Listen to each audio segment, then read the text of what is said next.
Hello dear students, welcome to digital learning platform of Winsome International School. Today we are going to start class 10th Hindi का chapter second है जिसमें राम लक्ष्मण संवाद की हम बात करने वाले हैं। साथ में परशुराम जी भी हैं। एक्चुअली इसमें हुआ क्या था, जब सीता जी का स्वयंवर हुआ तब सभी राजाओं को वहां बुला गया उनके महल में। तब राम जी वहां पहुंचे और एक धनुष को उठाने की बात थी, मात्र उठाने की बात थी, पर राम जी के हाथों से वो धनुष टूट गया। अब एंट्री होती है परशुराम जी की।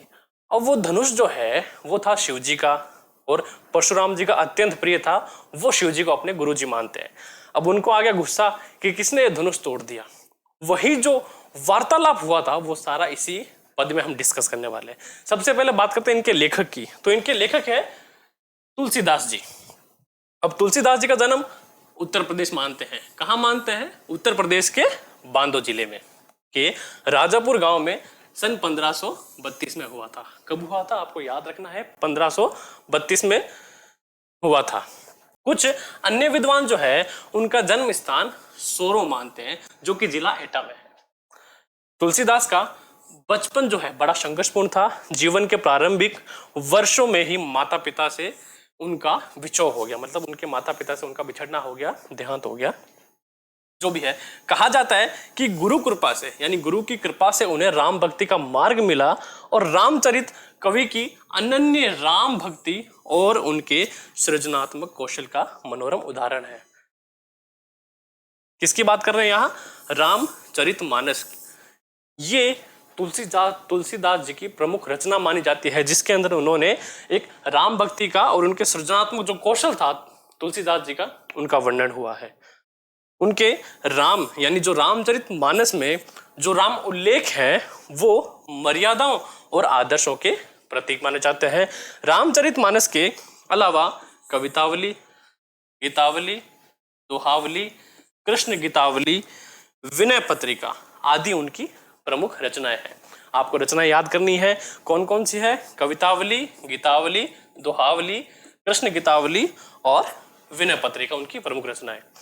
सन 1623 में उनका देहावसान हो गया था। कब की बात करेंगे? 1623 में तुलसीदास जी का देहावसान हो गया था। तो ये थी इनके लेखक यानी रचनाकार। किसकी? राम लक्ष्मण संवाद के रचनाकार की जीवन परिचय। अब देखिए पहला पद, नाथ शंभु धनु भंज निहारा, होई क्यों एक दास तुम्हारा, आयसु कहा कहिए किन मोही, सुनी रिसाए बोली मुनि कोही, सेवक सो जो करे सेवकाई, अरि करनी करी करिय डराई। अब यहाँ का तो प्रसंग देखिए। प्रसंग आपको सभी पदों में समान लिखना है। पहली लाइन समान होनी चाहिए, जैसे कि प्रस्तुत पद्यांश जो है वो कक्षा 10 की पाठ्य पुस्तक क्षितिज में संकलित है।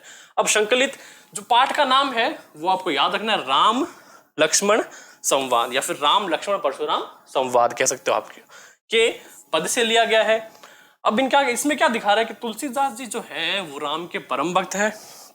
इन पंक्तियों में श्री राम परशुराम जी से कह रहे हैं।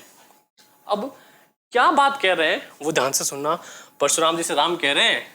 क्यों कह रहे हैं? क्योंकि देखो मैंने आपको अभी बताया कि राम जी ने क्या हुआ, धनुष तोड़ दिया शिव जी का, जो परशुराम जी को अत्यंत प्रिय था। अब परशुराम जी गुस्सा होकर सभा में आ गए। ये खड़े परशुराम जी। अब ये बोल रहे किसने धनुष तोड़ा। तो उसमें अब राम जी परशुराम जी से कह रहे हैं कि हे नाथ, शिव जी के धनुष को तोड़ने की शक्ति तो केवल आपके दास में ही हो सकती है, इसलिए वह आपका कोई दास ही होगा। राम जी विनय पूर्वक कह रहे हैं परशुराम जी से कि शिव जी का जो धनुष तोड़ने का साहस है वो केवल आपके दास में यानी जो आपका सेवक है, आपका शिष्य है, उसी में हो सकता है, जिसको आप स्टूडेंट बोल सकते हो, उसी में हो सकता है। इसके अलावा तो किसके पास नहीं होगा। जिसने इस धनुष को तोड़ा है क्या आज्ञा है? अब ये बात करने की जिसने धनुष को तोड़ा है उसके लिए आपका क्या आज्ञा है, क्या आपका ऑर्डर है, मुझे आदेश दे। यह सुनकर परशुराम जी और क्रोधित हो जाते हैं और कहते हैं कि सेवक वही है जो सेवकों जैसा काम करे। अब राम जी ने क्या कह दिया कि आपका सेवक ही होगा, पर परशुराम जी फिर भी क्रोधित हो गए, गुस्से से बोल रहे हैं कि सेवक वो है जो सेवकों जैसा काम करे, जो ये काम हुआ है वो सेवकों जैसा नहीं है। यह धनुष तोड़कर उसने शत्रुता का काम किया है। कौन सा काम किया है? एनिमी वाला काम किया है, और इसका परिणाम युद्ध ही है। अब ये क्या वॉर डिक्लेयर कर रहे हैं परशुराम जी?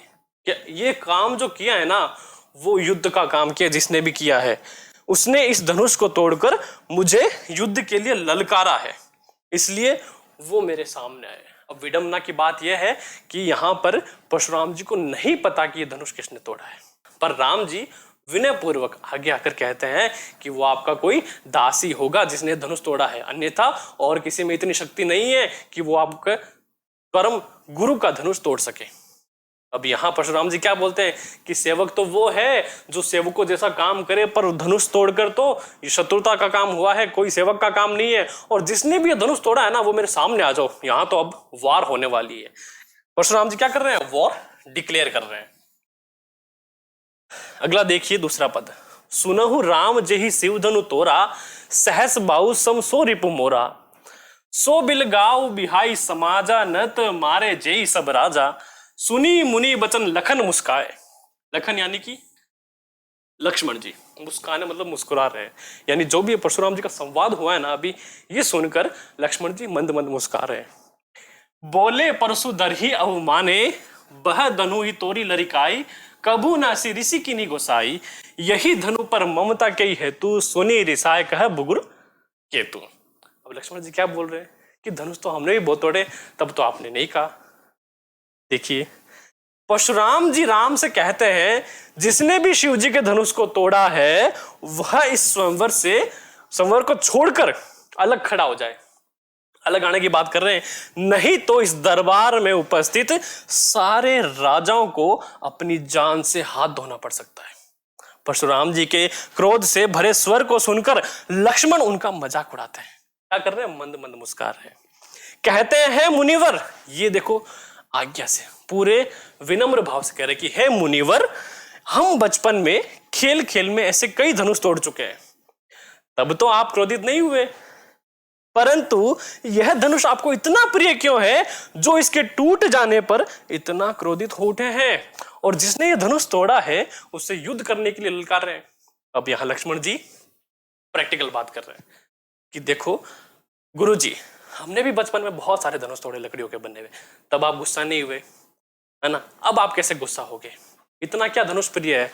अब ये धनुष आपको पता है शिव जी का है, यानी परशुराम जी के गुरु का। अब गुरु का धनुष तोड़ा तो गुस्सा तो आएगा ही, है ना? वो अपनी बात पर बिल्कुल सही है। आगे देखिए कि युद्ध के लिए तैयार हो गए। अब लक्ष्मण जी बात कर रहे हैं, क्या परशुराम जी गुस्सा नहीं आएगा? बहुत गुस्सा आएगा। देखिए, रे नृप बालक काल बस बोलत ते ही न संभार, धनु ही सम त्रिपुराधिनु विदित सकल संसार। अब ये बोल रहे कि बालक, तेरे जो अंदर बोल रहा है ना, वो आप नहीं बोल रहे, वो आपका काल बोल रहा है। देखिए परशुराम जी कहते हैं, हे राजकुमार यानी कि राजा के बेटे, तुम काल के वश में हो। किसके वश में? काल के वश में हो, अर्थात तुम में अहंकार समाया हुआ है, और इसी कारणवश तुम यह नहीं पता चल पा रहा कि तुम क्या बोल रहे हो। कभी कभी आदमी क्या है, गुस्से में कुछ बोल देता है, पर यहां लक्ष्मण जी पूरे विनम्र भाव से बोल रहे हैं, पर गुस्सा परशुराम जी को आ रहा है कि आप सही नहीं बात कर रहे। आप किसके वश में हो? काल के वंश में हो, आपके अंदर अहंकार आ चुका है, इसलिए आप ऐसा बोल रहे हो। तुम्हें बचपन में तोड़े गए धनुष एवं शिवजी के इस धनुष में कोई फर्क नजर नहीं आता, जो तुम इतनी तुलना यानी इनकी तुलना आपस में कर रहे हो। परशुराम जी बोल रहे हैं कि अरे बालक, जो बचपन में आपने धनुष तोड़े थे और अब जो धनुष तोड़ा है, क्या उन दोनों में फर्क नहीं पता आपको कि वो धनुष कैसा था, ये धनुष कैसा है? ये शिवजी का धनुष है, इतना नहीं पता आपको?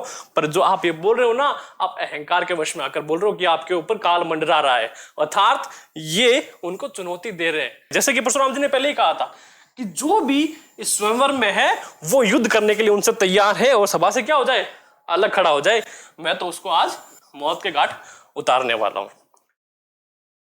अगला देखिए, लखन कहा हंसी हमरे जाना, सुनहु देव सब धनुष समाना, का छति लबू जून धनु तेरे, देखा राम नैन के भोरे, छुअत टूट रघुपति न दोसु, मुनि बिनु काज करिए कत सोसु।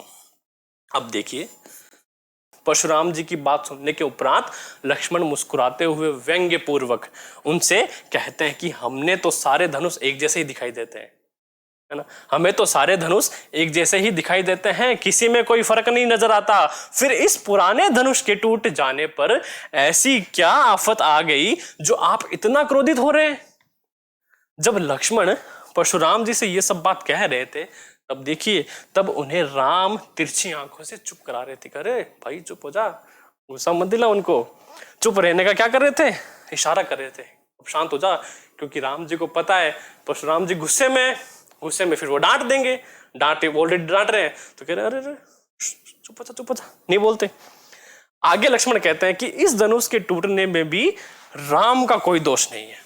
अब जाकर उन्होंने बोला है कि इस धनुष के टूटने में किसका दोष नहीं है? राम जी का दोष नहीं है, क्योंकि इस धनुष को श्री राम ने केवल छुआ मात्र था और छूने मात्र से क्या हो गया? वो टूट गया। अब देखो, पहले धनुष तोड़ने की बात आई, अब लक्ष्मण जी बोल रहे हैं कि राम जी की गलती नहीं है, उन्होंने तो बस छुआ था। अब परशुराम जी और क्रोधित हो जाएंगे। क्यों? कि छूने की बात करें कि बात तो छूने मत से टूट गया, और वो भी गुरु जी का धनुष। पॉसिबल है क्या? उनके हिसाब से पॉसिबल नहीं है। तो आप व्यर्थ ही क्रोधित हो रहे हैं।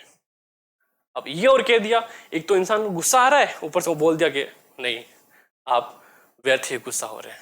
तो गुस्सा उनका क्या हुआ?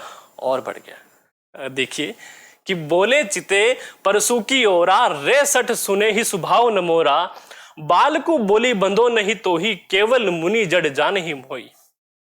बाल ब्रह्मचारी अति को ही, विश्व विदित क्षत्रिय कुल दोही, भुज बल भूमि भूप बिनु किन्नी, विपुल बार महिदेवन दिनी, सहस बाहु भुज छेद निहारा, परसु बिलोगु महिप कुमारा।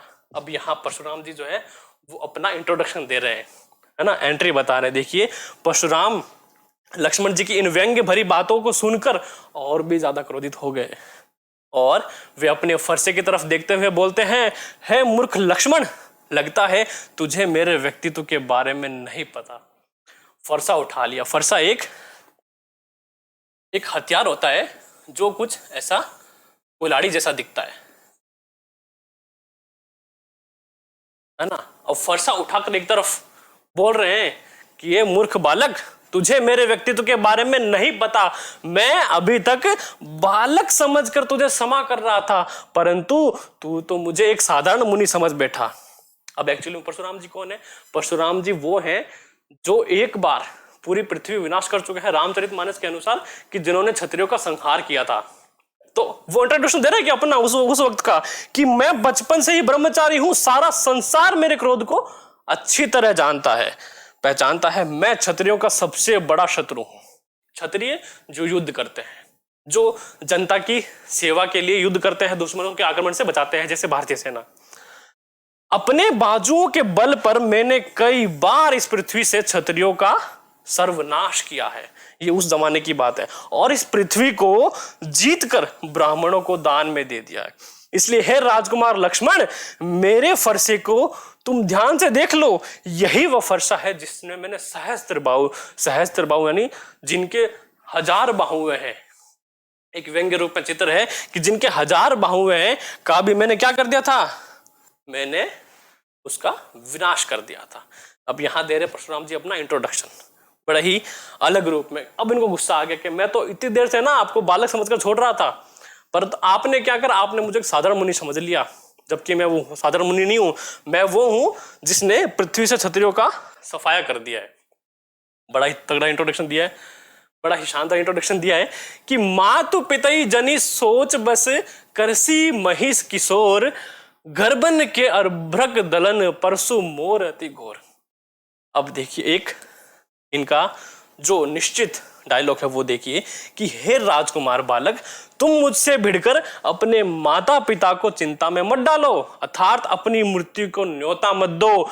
मेरे हाथ में वही फरसा है जिसकी गर्जना सुनकर गर्भ में पल रहे बच्चे का भी नाश हो जाता है। यानी जो ये फरसा मैंने बताया आपको, उसकी बात कर रहे हैं कि वही फरसा है जब कोई बच्चा घर में होता है, उसकी गर्जना सुनकर मात्र से ही क्या हो जाता है? नाश हो जाता है। ये परशुराम जी का कंप्लीट इंट्रोडक्शन परशुराम जी के हिसाब से। अब क्या कर रहे हैं? वो एकदम पूरी तरह इंट्रोडक्शन दे दिया है, लक्ष्मण जी को डरा रहे हैं कि समझ जा, आप जो बोल रहे हो, बात कर रहे हो ना, वो अहंकार में कर रहे हो। लक्ष्मण जी का थोड़ा सा मुस्कुराना परशुराम जी को गुस्सा दिला रहा है, और बात जायज भी, क्योंकि इतना इतना सेंसिटिव टॉपिक है, इस पर ऐसी बात करेंगे तो फिर गुस्सा भी आना है और सामने से वाद विवाद भी होना है। कि बिहसी लखनू बोले मृदु बानी, अहो मुनीसु महाभट मानी, पुनि पुनि मोहि देखाव कुठारो, चहत उड़ावन फूकी पहाड़ों, यहाँ गुंबड़ बत्तियां को नहीं, जे तर्जनी देखी मरी जाहे। अब यहाँ लक्ष्मण जी कह रहे हैं कि आप कौन सी बात कर रहे हो, कि परशुराम जी की डींगे सुनकर लक्ष्मण मुस्कुराते हुए बोले। अब यहाँ देखो, वो गुरु जी हैं परशुराम जी, अब जो लक्ष्मण जी हैं उनसे छोटे हैं, उनके शिष्य हैं। तो हमेशा एक बात आप देखो कि जितने भी रचना हुई है, सभी रचना में जो बड़े हैं उनका हमेशा आदर किया गया है, और यही भारतीय संस्कृति की पहचान है। हमेशा अपने से जो बड़े हैं उनसे क्या विनम्र पूर्वक आदर से बात करनी चाहिए। और देखो यहाँ वो गुस्सा है, लक्ष्मण जी भी उनके विपक्ष में है, पर पूरे आदर सत्कार से बात कर रहे हैं। लक्ष्मण जी को उन्होंने, परशुराम जी ने बोला कि ये मूर्ख, तेरे में अहंकार समाया हुआ, फिर भी लक्ष्मण जी शांत क्या बोल रहे हैं, बड़े प्रेम भरे स्वर में बोलते हैं कि परशुराम तो जाने माने योद्धा निकले, आप तो अपना फरसा दिखाकर ही मुझे डराना चाहते हैं, मानो कि फूंक से क्या पहाड़ उड़ाना चाहते हो। परंतु मैं कोई छुई मुई का पौधा नहीं, वृक्ष नहीं, जिससे आप अपनी तर्जनी उंगली दिखाकर मुरझा सकते हो। अब छुई मुई पौधे की खास बात क्या होती है कि जैसे आपको टच करते हो ना, वो मुरझा जाता है। तो अपनी तुलना लक्ष्मण जी उनसे कर रहे हैं पौधे से, कि मैं कोई वृक्ष नहीं हूं कि जिसे आप छूने मात्र से मुरझा सको। मैं आपकी इन बड़ी बड़ी डींगों से डरने वाला में से नहीं हूं। अब यह लक्ष्मण जी सामने बता दिए कि सरकार, आप जो बोल रहे हो, आपके हिसाब से तो आपने डींगे मार दी, और मैं भी कोई छुई मुई का पौधा नहीं हूं जो ना छूने मात्र से मुरझा जाऊं। अब क्या परशुराम जी को गुस्सा नहीं आएगा? आएगा ना। देखिए, देखी कुठारू सरासन बाना, मैं कछु कहा सहित अभिमाना, भृगु सुत समुझी जनेऊ बिलोकी, जो कछु कहू सहो रिस रोकी, सुर महिसुर हरिजन अरुगाई, हमरे कुल इन पर न सुराई, बंधे पाप अपरी अपकी रति हारे, मारतहु पा परिय तुम्हारे, कोटि कुलिस सम बचनु तुम्हारा, व्यर्थ दरु धनु बाण कुठारा। अर्थात इन पंक्तियों में लक्ष्मण जी कहते हैं, मैंने आपके हाथ में कुल्हाड़ा और कंधे पर टंगे तीर धनुष देखकर आपको एक वीर योद्धा माना था, समझा था, और अभिमान पूर्वक कुछ कह दिया। आपको ऋषि भृंगु का पुत्र मानकर एवं कांधे पर जनेऊ देखकर आपके द्वारा किए गए सारे अपमान सहन कर लिए, और क्रोध की अग्नि को जलने नहीं दिया। अब यहाँ लक्ष्मण जी बता रहे हैं कि मैंने आपकी सारी बातें सुनी, और जो मुझे गुस्सा आ रहा था मैंने उसको भी अपने अंदर शांत रखा। वैसे भी हमारे कुल की यह परंपरा है कि हम देवता, ब्राह्मण, भक्त एवं गाय के ऊपर अपनी वीरता नहीं आजमाते। ये बात कौन बोल रहा है? ये बात लक्ष्मण जी बोल रहे हैं। किनको बोल रहे हैं? परशुराम जी को सामने जवाब के रूप में बोल रहे हैं कि हमारे कुल में परंपरा है कि देवता, ब्राह्मण, भक्त एवं गाय के ऊपर अपनी वीरता नहीं आजमाते। आप तो ब्राह्मण हैं और मैं आपका वध करूं तो पाप मुझे ही लगेगा, है ना। यानी वो अपना जो धर्म है, क्षत्रिय धर्म है, उसको अच्छी तरह जानते हैं कि मानव धर्म कैसा होना चाहिए, जो किसी पर हाथ ना उठाए। आप अगर मेरा वध कर भी देते हैं तो मुझे आपके चरणों में झुकना ही पड़ेगा, क्योंकि वो गुरु है। अगर आप मेरा वध कर भी देते हैं तो मुझे आपके चरणों में झुकना पड़ेगा। यही हमारे कुल की मर्यादा है। फिर आगे लक्ष्मण कहते हैं कि आपके वचन ही किसी वज्र की भांति कठोर है, तो फिर आप तो इस कुल्हाड़े और धनुष की क्या जरूरत। अब देखिए, वज्र ऐसा हथियार है, ऐसा एक वेपन है जिसके सामने सारी शक्तियां वो फीकी पड़ जाती है। अभी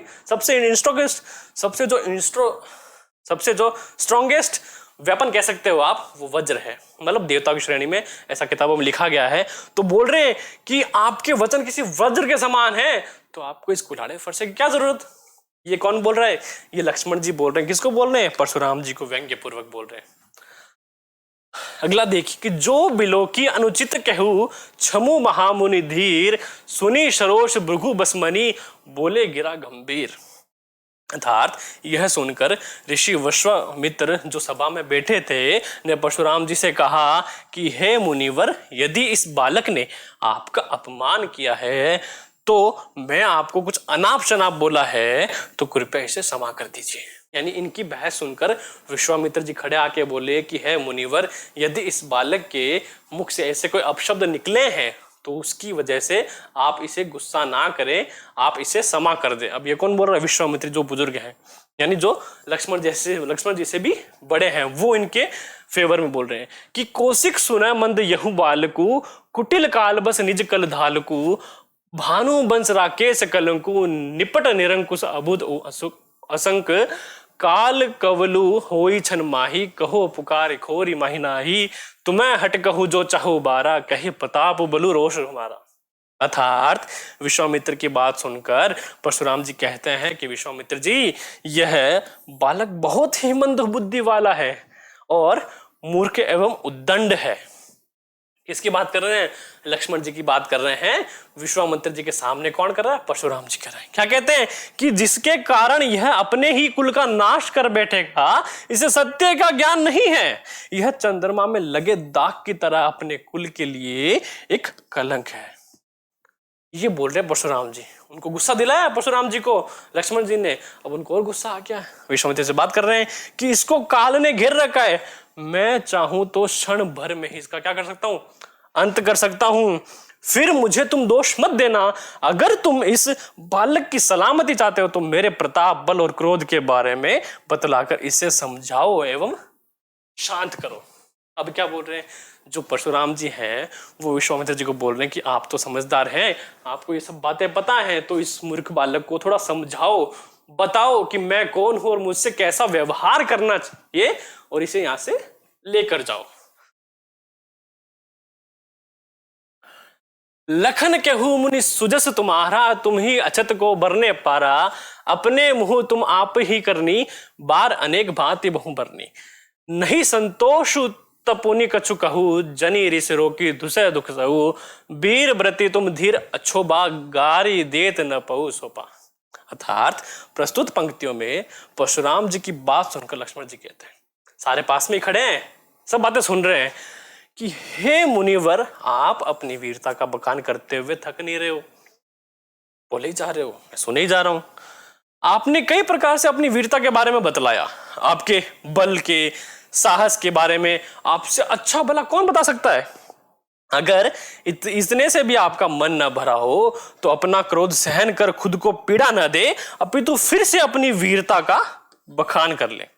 लक्ष्मण जी ने सारी बात सुन ली और सुनकर वापस जवाब दे रहे हैं कि मुनिवर, आप तो अपनी प्रशंसा करते थक नहीं रहे, आपकी प्रशंसा मैंने एक बार सुनी, दूसरी बार सुनी, आप फिर से बखान करना शुरू हो गए।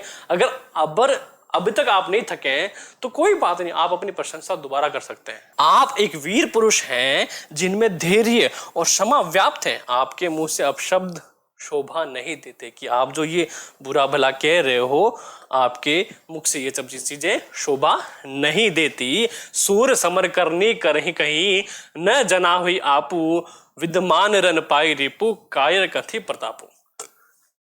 अर्थात शूरवीर युद्ध में अपनी शूरवीरता का प्रदर्शन करते हैं, वे अपने मुंह मियां मिट्टू नहीं बनते। अब ये मुंह मियां मिट्टू एक मुहावरा है कि अपने मुंह मियां मिट्टू बनना, यानी खुद की तारीफ खुद के मुंह से करना। हिंदी व्याकरण का है ये, याद रखें, मुहावरों में पूछे जाता है। अर्थात स्वयं के मुख से स्वयं की प्रशंसा नहीं करते और रणभूमि में अपने शत्रु को सामने पाकर कायरों की तरह बातों में व्यर्थ समय नहीं बिताते, अपितु क्या करते हैं? युद्ध करके अपनी वीरता का परिचय देते हैं। अब यहाँ लक्ष्मण जी बता रहे हैं कि जो एक क्षत्रिय धर्म होता है, जो एक असली योद्धा होता है, वो असल में कैसा होना चाहिए और क्या करता है। वो अपने मुंह में ठुबिया नहीं बनता, अपनी तारीफ खुद के मुंह से नहीं करके बल्कि अपनी वीरता का प्रदर्शन करता है।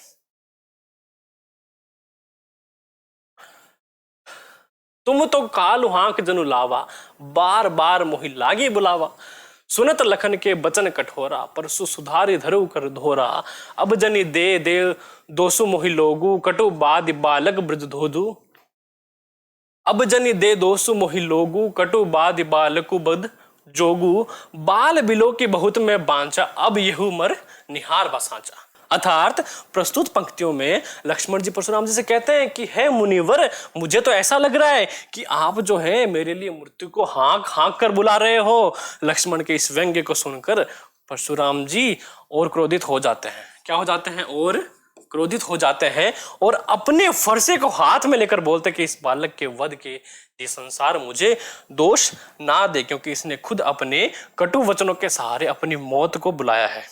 मैंने इसे बालक समझकर कई बार क्षमा किया, परंतु अब ये मरने योग्य हो गया है। मतलब इतनी देर से सुनने जा रहा हूं मैं, ये बातों पे बातें कर रहा है, व्यंग्य पे व्यंग्य कर रहा है, मुझे और क्रोधित कर रहा है, फिर भी मैं सुन के शांत हूं। पर अब अगर इसकी मृत्यु मेरे हाथों से होती है तो मुझे संसार ये दोष ना दे, क्योंकि इसमें मेरा कोई कारण नहीं है। ये बालक स्वयं अपनी मृत्यु को दावत दे रहा है। कौशिक कहा क्षमी अपराधु, बाल दोष गुण गनी इसने साधु, खर कठार में अकरुण को ही आगे अपराध गुरु द्रोही, उतर देत छोड़ो बिनु मारे, केवल कौशिक सील तुम्हारे, न तो यही काटे कुठार कठोरे, गुरही उरिन होते श्रम धोरे। अर्थात प्रस्तुत पंक्तियों में विश्वामित्र जी परशुराम जी से कहते हैं कि परशुराम जी आप तो साधु हैं, साधु कभी बालकों के अपराध पर ज्यादा ध्यान नहीं देते और उन्हें क्षमा कर देते हैं, इसलिए लक्ष्मण को भी आप क्षमा कर दे। यह सुनकर परशुराम जी विश्वामित्र से वापस कहते हैं कि तुम जानते हो कि मैं कितना कठोर एवं निर्दयी हूं, मुझसे क्रोध कितना भरा हुआ है। मतलब कि मुझे ये बता रहे परशुराम जी कि चलो आपने सब बातें भूली, पर आपको तो पता है मुझे कितना गुस्सा आता है, मैं कितना कठोर हूं, मैं कितना निर्दयी हूं, कि मैंने क्या क्या करा है और मेरी प्रशस्ति क्या है आपको अच्छी तरह पता है। किसको बोल रहा है? किसको बोल रहे हैं? वो विश्वामित्र जी को बता रहे हैं कि मेरे सामने मेरे गुरु का अपमान किया जा रहा है। अब देखो यहां एक श्रेष्ठ शिष्य के उदाहरण है परशुराम जी कि उनके गुरु जी यानी अर्थात शिव जी का धनुष तोड़ा और वो कैसे चुप रहे, यानी वो भी अपने गुरु का अपमान नहीं सुन रहे हैं, है ना। वहीं लक्ष्मण जी क्या कर रहे हैं? उनके आदर सत्कार पूर्वक उनके बातों का जवाब दिए जा रहे हैं। पर विश्वामित्र जी बीच में आ गए, बोल रहे ये बालक है, इसको क्षमा कर दो, है ना। एक जो गुरु है वो बालक को क्षमा कर देता है, पर साथ ही साथ ये भी बोल रहे हैं कि चलो इसको क्षमा कर दूंगा, पर ये मेरे गुरु के जो दिव्य दीक्षा है, जो धनुष है, उसका अपमान क्यों कर रहा है? और मेरे हाथों में फरसा होने के बावजूद भी मैंने अभी तक इसका वध नहीं किया है। अगर यह जीवित खड़ा है तो सिर्फ तुम्हारे प्रेम और सद्भाव के लिए।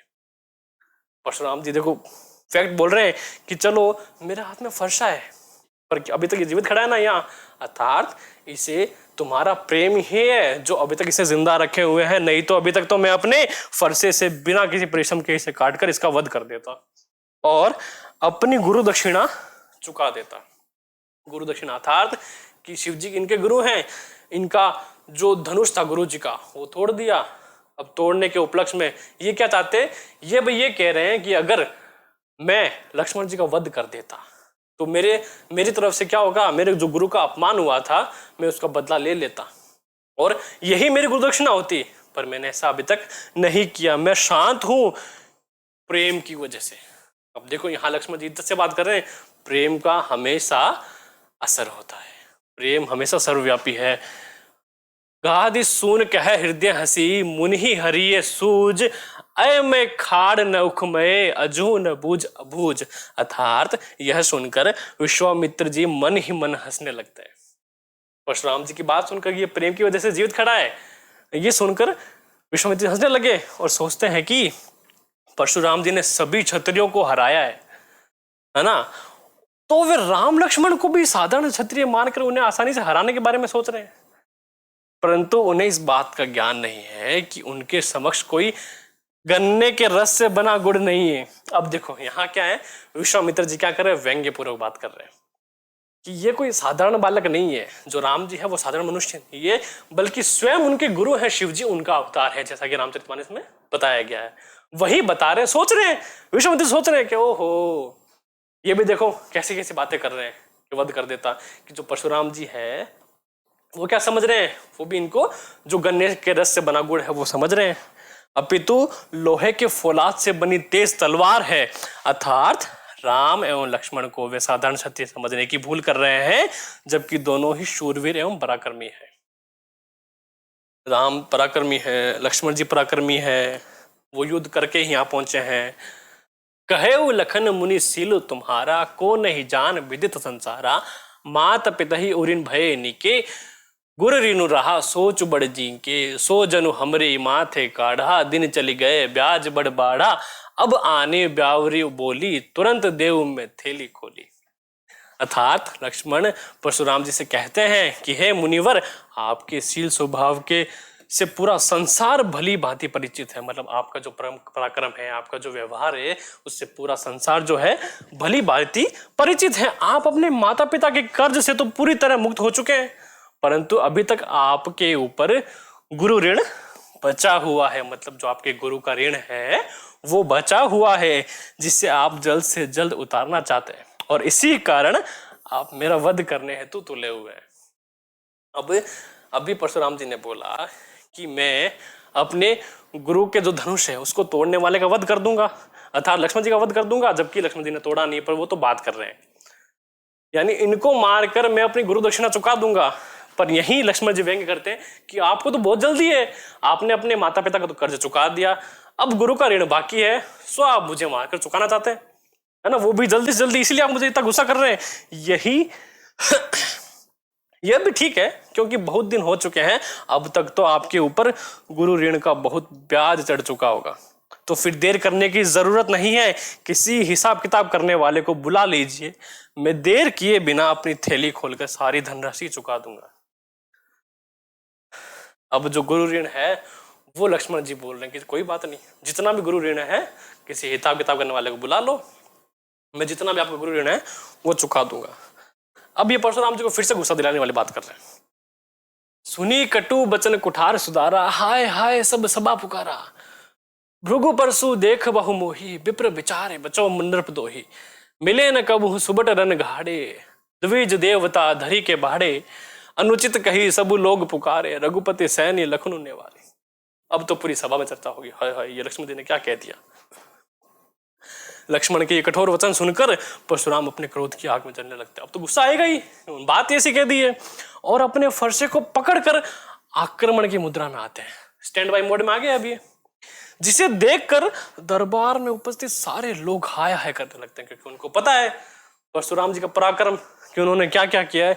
यह देखकर लक्ष्मण परशुराम जी से कहते हैं कि आप मुझे अपना फरसा दिखाकर भयभीत करना चाहते हैं, और मैं यहां आपको ब्राह्मण समझकर आपसे युद्ध नहीं करना चाहता। आप करो युद्ध, पर मैं आपसे युद्ध नहीं करूंगा, क्योंकि हमारे कुल का नियम क्या कहता है, ब्राह्मण गाय और सामान्य मनुष्य पर हम हाथ नहीं उठाते। ऐसा प्रतीत होता है मानो आपका अभी तक युद्ध भूमि में किसी पराक्रमी से पाला नहीं पड़ा है, इसलिए आप अपने आप को बहुत शूरवीर समझ रहे हो। यह बात सुनकर दरबार में उपस्थित सारे लोग अनुचित है कहकर पुकारने लगे। जैसे संसद बैठ रहे थे ना भाई, सपोर्ट में नहीं है, डी सपोर्ट में है, तो वैसे ही सब कहते हैं नहीं अनुचित है पुकारने लगते, और श्री राम अपनी आंखें के इशारे लक्ष्मण जी को चुप होने का इशारा देते हैं। अब देखो इतनी देर से राम जी चुप है, सुन रहे बस तीनों की वार्तालाप। अब कहते हैं लक्ष्मण जी को बस आपका बहुत हो गया, अब आप शांत हो जाइए। लखन उत्तर आहुति सरिस, भृगुन बरकोपु कुसानु, बढ़त देख जल सम वचन बोले रघुकुल भानु। इस प्रकार लक्ष्मण द्वारा कहा गया प्रत्येक वचन आग में घी की आहुति के समान काम आया, और परशुराम जी को अत्यंत क्रोधित होते देखकर श्री राम जी ने अपने शीतल वचनों से उनकी क्रोधाग्नि को शांत किया। मतलब गुरु चाहे कितना भी गुस्सा हो रहा है, जो शिष्य है वो प्रेम पूर्वक उनके जो गुस्से हैं उनको शांत कर रहे हैं। अपने प्रेम पूर्वक वचनों से, पूरे आदर सत्कार से राम जी ने क्या किया, अपने वचन से परशुराम जी को शांत कर दिया। भाई उनका गुस्सा शांत हो गया। अर्थात ये चैप्टर भी हो रहा है हमारा कंप्लीट। इस चैप्टर में आपने वीर रस का अध्ययन किया था। जो हमारा इससे पिछला चैप्टर था सूरदास जी का, उसमें कृष्ण के प्रेम की चर्चा थी, तो वो हो गया प्रेम रस। इसमें साहस का उल्लेख था, तो ये हो गया वीर रस, है ना।